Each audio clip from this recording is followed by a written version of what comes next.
What the doctor said still comes to mind. You've got a handsome son, but the boy's completely blind. And unless God grants a miracle, your son will never see. I'm sorry, folks, but that's the way it's got to be. So Ma and I, we took him home, broken-hearted and yet with pride. We made a vow that we'd teach him how to see without his eyes. He'd know the glories of the world before he was on his own. And so our eyes became our sons to replace those he'd never known. We explained the best we could everything that he asked. And believe me, there were times when we pondered on that task. Like, Daddy, what color is the sky when the sun comes shining through? And I'd say, it's wonderful, son, just miles of clear, deep blue. Daddy, tell me what blue really is. And I'd say it's cool and fresh like water, son, and he'd be pleased with this. Our boy was nearly grown, and seldom had he cried. But there were times when sadness marked his lifeless big blue eyes. He couldn't play with other kids his size, so a guitar became his only friend, and it changed our very lives.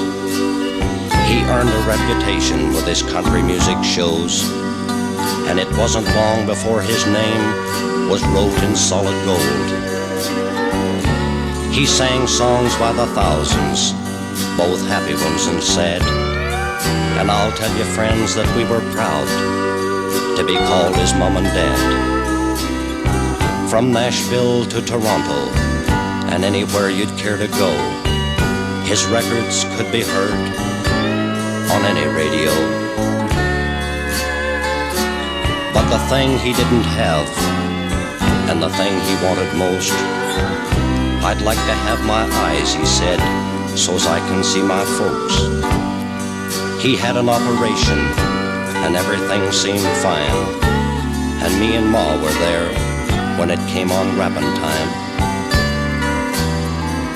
They took away the bandages, and Mom began to cry when the doctor said, I'm sorry, son, you still don't have your eyes.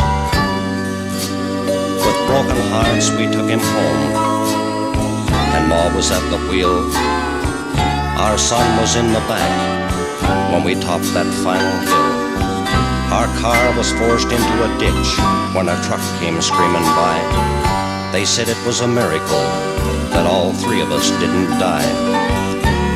We buried our boy in a plot of ground just big enough for three, with an eternal flame that lights the night as he waits for Ma and me.